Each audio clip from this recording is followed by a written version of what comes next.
1970s Britain.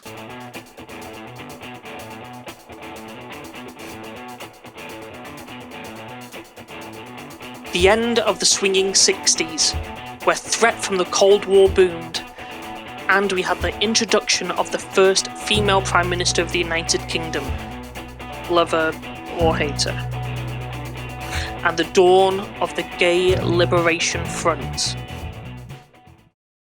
In 1969, the Stonewall riots began, leading to the first ever gay pride march in Western civilization. But Britain was falling behind. Laws were in place to ensure that homosexuals were not seen as equals to heterosexuals. The age of consent for sexual acts was 21 for the gays and 16 for the straights. Abuse and attacks from both the general public and police forces were a regular occurrence. But suddenly, in the midst of this oppression, a newly found group was working on changing it. Following the Stonewall riots, Bob Mellers and Aubrey Walter decided to create a revolutionary group following what they had witnessed take place in the United States. On the 13th of October, both went into the basement of the London School of Economics and had their first meeting to set in place their ideas on how to change the United Kingdom to be a more united country for homosexuals. Their demands were simple: that all discrimination against gay people, male and female, by the law, by employers and by society at large, should end.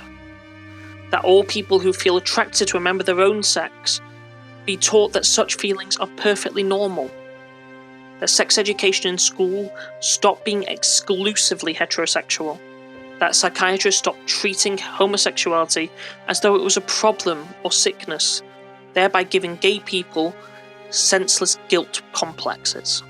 That gay people be as legally free to contact other gay people through newspaper ads, on the streets, and by any other means they may want, as are heterosexuals. And that police harassment should cease right now.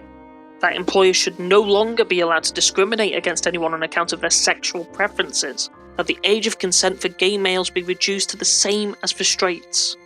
That gay people be free to hold hands and kiss in public, as are heterosexuals. This was its pledge, and its actions were to follow.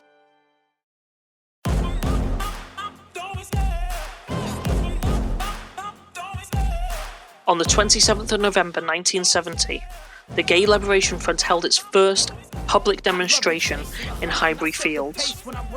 Around 150 people attended with balloons, streamers, flares and fireworks in order to protest the treatment of gay people in Britain. Louis Eakes was found guilty of an act of gross indecency with another man there, and the Gay Liberation Front hosted an aptly named Gay Inn as protest to the arrests. After some time, the Gay Liberation Front found that holding large meetings made it difficult to achieve practical movements, and a small functional media workshop came out with their first UK Gay Liberation Front newspaper, Come Together, which publicised the protests in their own words, describing the harassment and media attention they received for being referred to as poofs and comments on the injustice of a straight liberal being arrested on such a slight suspicion.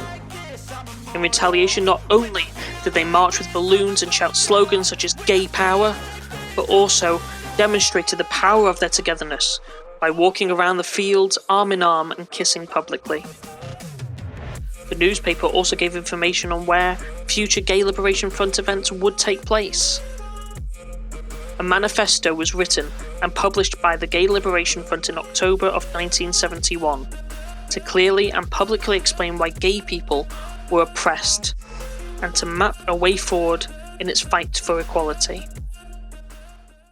Soon after, more demonstrations took place and the organisation numbers increased. The Gay Liberation Front held its first Pride March on the 1st of July 1972, chosen as it was the closest Saturday to the anniversary of the Stonewall riots on the 28th of June 1969, where an estimated 2,000 people attended. Which brings us to today.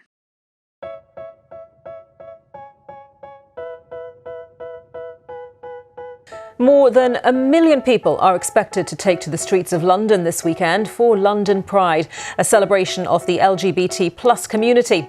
They tell me that I'm never gonna make it. They want me to do something that could make sense. They hate when I keep dreaming I'll be famous. But I don't give a fuck, I'ma keep chasing.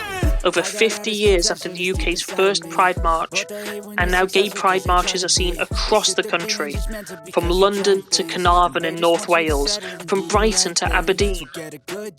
These marches still hold a place of importance, not only to show acceptance of the gay rights movements in the UK, but also as a way to help further push gay rights in Britain. Although many of the Gay Liberation Front's demands have been met, some still fight on.